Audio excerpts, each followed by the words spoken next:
Assalamualaikum warahmatullahi wabarakatuh.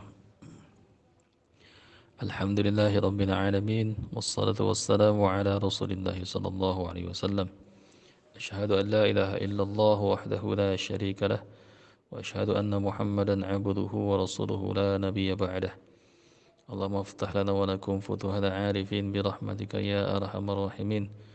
Allahumma salli wa sallim wa barik ala sayyidina Muhammad wa alihi wa ashabihi wa azwajihi wa dhurriyyatihi wa ahli baitihi radhiyallahu anhum ولمشايخنا ولجميع المسلمين والمسلمات والمؤمنين والمؤمنات الأحياء منهم والأموات وتابع بيننا وبينهم بالخيرات رب اغفر وارحم وأنت خير الراحمين ولا حول ولا قوة إلا بالله العلي العظيم.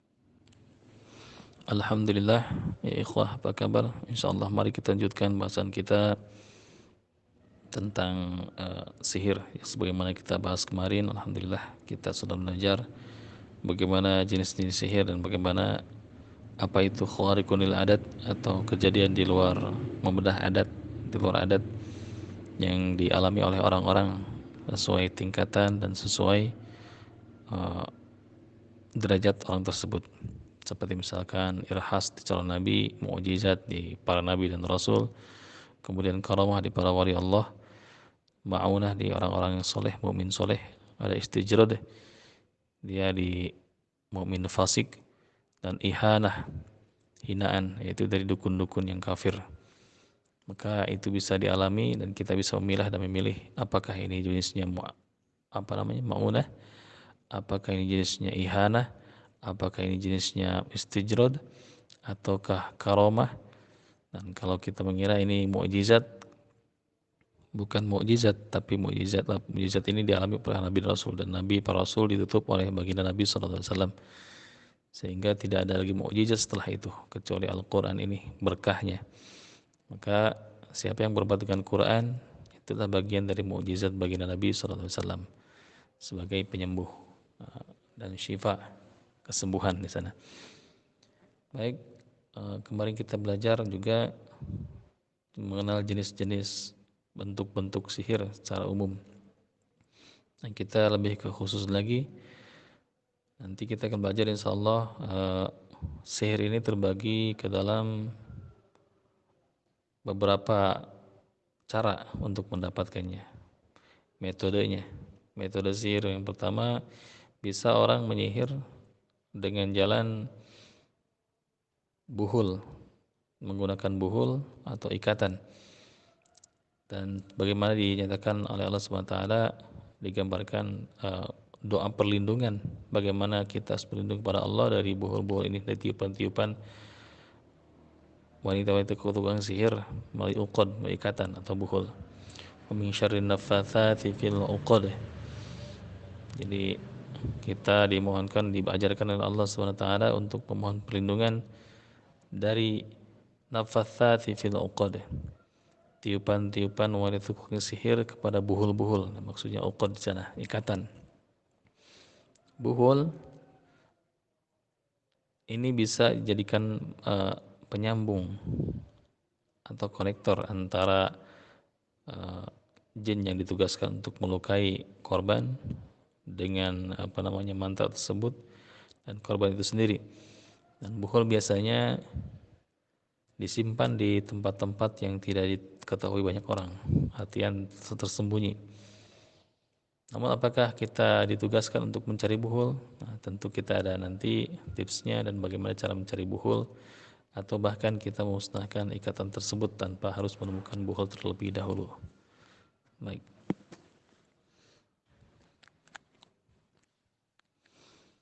Kita bisa menentukan atau mendiagnosa jenis buhul atau letak buhul di mana dengan diagnosa, dengan melihat apa yang dialami pasien atau apa yang dialami kita selaku korban. Misalkan seperti misal ada buhul yang dipendam atau disebut dengan sihir madfun, buhulnya dipendam dalam tanah, maka ciri umum ya orang yang terkena buhul yang dipendam sihirnya ini, biasanya dia sering mencium bau busuk tanpa ada sumber bau dan hanya selintas. dan hanya dia yang mencium bau tersebut, kecuali kalau misalkan sihir ini ditujukan untuk menghancurkan satu keluarga penuh atau satu toko misalkan, maka sihirnya dipendam. Korbannya ini yang tinggal di rumah tersebut mencium bau bau busuk yang tidak diketahui sumbernya di mana. Nah, ini biasanya. Atau salah satu korban misalkan yang ambil rambutnya, diikatkan ke dalam ukod tersebut atau bol tersebut, lalu dipendam di area perakaran rumah atau di tempat yang tidak bisa ditemukan. Korban mencium bau busuk yang selintas dan hanya dia yang menciumnya.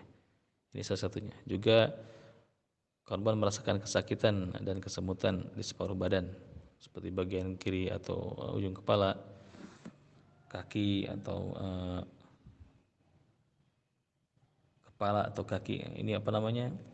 Ada bagian-bagian sakit karena ini dipendam, hampir sama dengan sihir tabur, ditaburkan. Maka orang yang menginjak taburan tersebut biasanya betisnya sakit. Ini kalau sihir madfun dia dipendam bukan ditabur, ini biasanya korban kesakitan dan kesemutan di separuh badan, bagian kiri atau bagian kepala, ujung kepala hingga kaki atau sebaliknya. Jadi sakit sebagian, kesemutan sebagian. Kemudian selalu keluar keringat di separuh badan, sering mimpi kuburan, tempat sampah, puing-puing, mimpi dikubur, mimpi menggali kubur, mimpi menguburkan, mimpi berada di puing-puing runtuhan bangunan, melihat mayat dan sebagainya. Ini korbannya biasanya. Korban yang mengalami sihir madfun atau sihir yang dikubur, dia sering bermimpi tentang kuburan, dikubur, menguburkan, mengantarkan jenazah dan lain sebagainya. Kita bisa mendiagnosa dengan mimpi dengan cara menanyakan kira-kira sering mimpi apa. Kita bisa langsung menyimpulkan bahwa ini jenisnya sihir madfun. Atau mungkin sering melihat kuil yang besar, tengkorak atau yang buas yang menyerang. Ini juga sama. Dan karakter yang paling khas dari mereka yang terkena sihir jenis ini mereka tidak suka makan lele, tidak suka makan ikan lele secara tiba-tiba atau mendadak disuguhkan gitu. Karena ini kalau kita lihat di di Trans 7 waktu itu atau misalkan di YouTube, Ustaz Muhammad Fajar mengajarkan bagaimana berobat dengan lele. Di lele ini ada satu zat yang memang tidak disukai oleh bangsa jin, terutama di area kepalanya ya.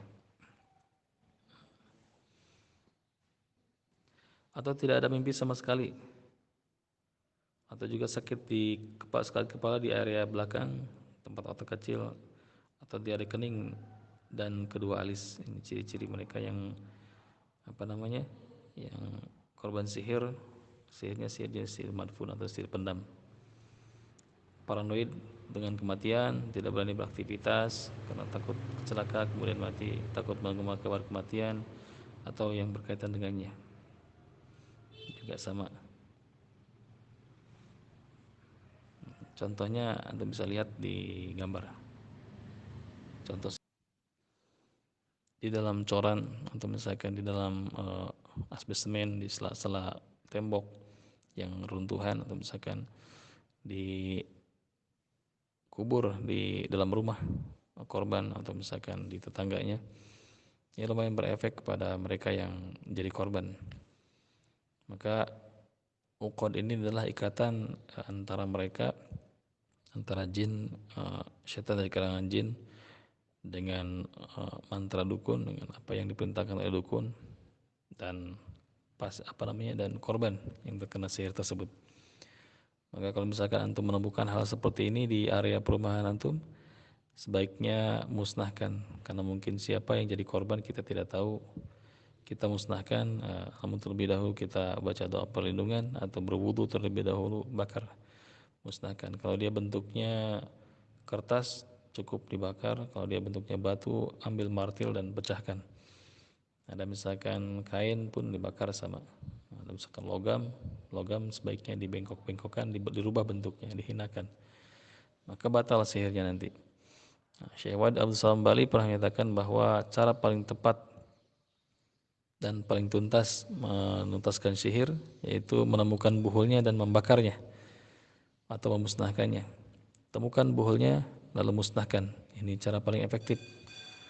Namun kita tidak tahu buhul ini di mana dan dituntut pasien ini untuk sembuh.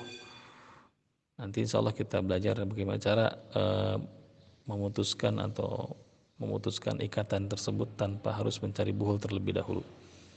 Ada cara paling efektif untuk menuntaskan buhul tersebut tanpa melalui ritual atau misalkan melalui ruqyah. Yang pasti taqarrub ila Allah, dekati Allah. Ketika kita semakin dekat dengan Allah, Allah tampakkan sendiri buhul-buhul tersebut. Di kami di sini di Ciamas pernah kita meruqyah satu keluarga yang mana keluarga tersebut terkena gangguan. Gangguan ini lumayan berefek, yang mana pasien sendiri dijauhi dan terhalang jodoh anak-anaknya dan sakit-sakitan keluarga tersebut. Wallahu alam apa tujuan sihir tersebut, namun ini indikasinya sangat jelas bahwa ini adalah sihir. Kita ruqyah, lakukan ruqyah rumah, dan kita sarankan kepada pasien kita untuk melakukan terapi Al-Baqarah selama 40 harian. Sampai-sampai seluruh penghuni rumah baca Al-Baqarah sampai hampir hafal. Dan Allah tampakkan sendiri buhul-buhul tersebut, ada yang jatuh di atas, ada yang tiba-tiba terjatuh gitu di atas kasur. Buhul-buhulnya langsung nampak. Nah, itulah dia. Jadi kita tidak sibuk mencari buhul, tapi sibuk mendekati Allah. Karena perkara yang gaib hanya Allah SWT yang tahu. Kita hanya hambanya, hanya menyempurnakan ikhtiar. Nah, seperti itu. Maka sebaiknya sibuklah memperbaiki hubungan baik dengan Allah. Ketika hubungan baik itu ada, maka Allah sendiri yang akan menolong hamba-hambanya, dan Allah sendiri yang akan melindungi hamba-hambanya. Karena ini bentuknya kezaliman, maka doa orang yang terzalim ini adalah doa yang sangat mustajab. Doa sangat mustajab, doa orang yang terzalimi. Wallahu a'lam bissawab. Insyaallah nanti kita lanjutkan. Barakallahu fikum. Allahumma inna na'udzubika min ilmi la yanfa' wa na'udzubika min qalbi la yakhsha. Subhanakallahumma bihamdika asyhadu an la ilaha illa anta astaghfiruka wa atubu ilaik. Wassalamu alaikum warahmatullahi wabarakatuh.